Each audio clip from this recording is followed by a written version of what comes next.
अर्जुन का रथ बीच मैदान में खड़ा था। उनके मन में असमंजस, शंका और करुणा का तूफान उठ रहा था। पिछले अध्यायों में उन्होंने श्री कृष्ण से धर्म, कर्म और त्याग के गहन रहस्य सुने थे। अब वे आगे पूछते हैं, हे माधव, संन्यास और योग में से कौन श्रेष्ठ है? क्या केवल कर्म का त्याग ही श्रेष्ठ है, या आत्मसंयम और साधना द्वारा योगी बनना सर्वोत्तम है? कृष्ण मुस्कुराए। उनके मुख पर करुणा और ज्ञान की आभा थी। उन्होंने अर्जुन की आंखों में गहराई से देखते हुए कहा, भाग 1, योग और संन्यास का रहस्य। हे पार्थ, जिसने कर्म का त्याग किया वह सन्यासी कहलाता है, परंतु सच्चा योगी वही है जो फल की आसक्ति त्याग कर कर्म करता है। केवल अग्नि में आहुति डाल देने या कर्म छोड़ देने मात्र से कोई योगी या सन्यासी नहीं हो जाता। योगी वह है जो अपने कर्तव्य को करता है परंतु फल की अपेक्षा नहीं रखता। जो समता भाव से स्थित है वही सच्चा त्यागी है। अर्जुन चकित होकर सुनते रहे। कृष्ण आगे कहने लगे, सच्चा योगी साधारण त्यागी और साधारण तपस्वी से श्रेष्ठ है।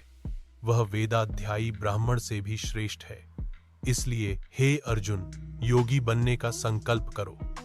और सब योगियों में भी वह योगी उत्तम है जो अपने अंतर में मुझे ही धारण करता है और श्रद्धा पूर्वक मेरी भक्ति करता है।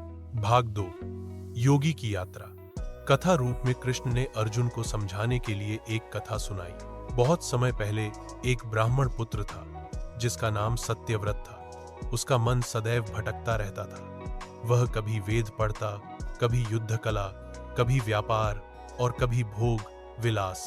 एक दिन उसके गुरु ने कहा, बेटा, यदि जीवन में शांति चाहिए तो मन को स्थिर करो। संयम ही योग का मार्ग है। सत्यव्रत ने तपस्या प्रारंभ की। पहले वह कठोर व्रत करने लगा, फिर कठिन आसनों में बैठा, परंतु उसका मन बार बार भटक जाता। कई वर्षों बाद उसने समझा कि केवल शरीर की तपस्या से आत्मा नहीं मिलती। तब उसने भक्ति और ध्यान का मार्ग अपनाया। धीरे धीरे उसका मन शांत होने लगा और अंततः वह योगी कहलाया। कृष्ण बोले, हे पार्थ, यही योग का मार्ग है। बाहरी दिखावे से नहीं बल्कि भीतर की स्थिरता से योग सिद्ध होता है।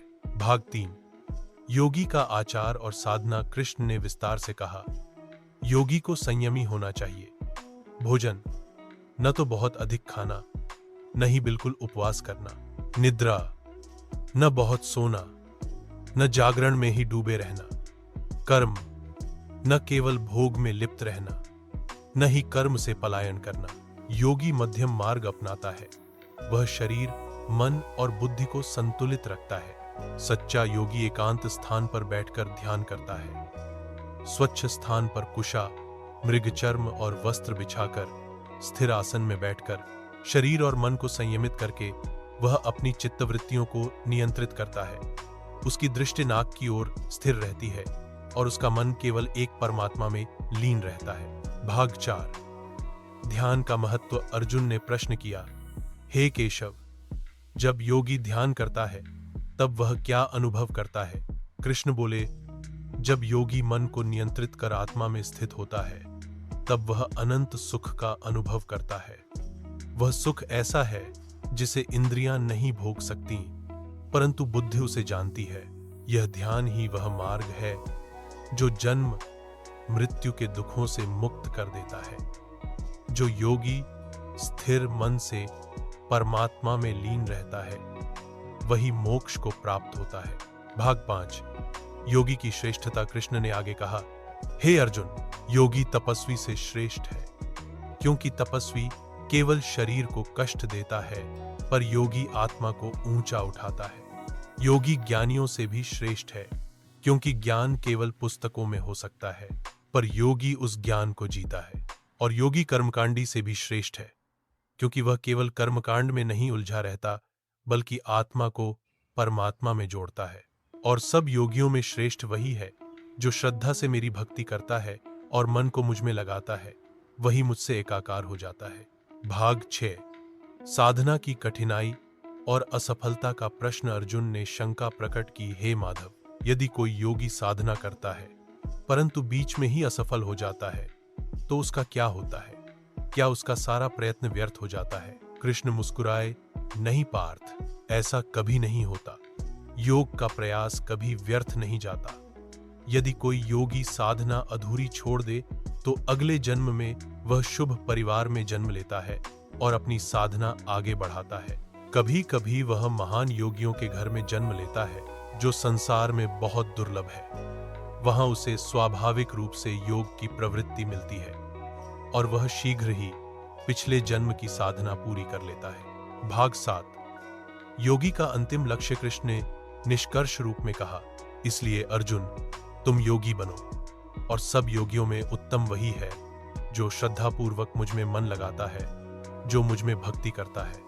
हे अर्जुन, वही योगी वास्तव में मुझसे एकाकार होता है और वही मोक्ष पाता है। भाग 8। जीवन से जुड़ा दृष्टांत। कृष्ण ने अर्जुन को जीवन के व्यावहारिक उदाहरण भी दिए। जैसे कोई गंगा किनारे बैठा नाव को बहते हुए देखता है। यदि वह नाव में बैठ जाए तो वह धारा के साथ बहकर गंतव्य तक पहुंच जाएगा, पर यदि वह तट पर बैठा रहे और केवल बातें करता रहे तो कभी पार नहीं पहुंच सकता। योगी वही है जो नाव में बैठता है, अर्थात साधना, ध्यान और भक्ति का मार्ग अपनाता है। केवल ज्ञान या वाद विवाद करने वाला कभी पार नहीं पहुंच सकता। उपसंहार। अर्जुन की अनुभूति। कृष्ण के वचनों को सुनकर अर्जुन का मन शांत हो गया। अब उसे समझ आया कि सच्चा योगी केवल तपस्वी या कर्म त्यागी नहीं, बल्कि वह है जो आत्म संयम, ध्यान और भक्ति से परमात्मा में लीन होता है। उसने दृढ़ निश्चय किया, हे माधव, मैं आपके बताए मार्ग पर चलूंगा। अब मैं मन को स्थिर कर आपके चरणों में ध्यान लगाऊंगा। श्री कृष्ण ने प्रसन्न होकर कहा, यही मार्ग है हे पार्थ, यही अध्याय आत्म संयम योग का सार है। अध्याय 6 का सार संक्षेप में। एक सच्चा योगी वही है जो फल की आसक्ति छोड़कर कर्म करता है। 2. योगी तपस्वी, ज्ञानियों और कर्मकांडियों से श्रेष्ठ है। 3. योगी मध्यम मार्ग अपनाता है, न अधिक खाना न अधिक सोना। 4. योगी एकांत स्थान पर ध्यान करता है। 5. योगी आत्मा और परमात्मा के मिलन का अनुभव करता है। 6. योग कभी व्यर्थ नहीं जाता, अधूरी साधना अगले जन्म में पूरी होती है। 7. सब योगियों में श्रेष्ठ वही है जो श्रद्धा से कृष्ण में भक्ति करता है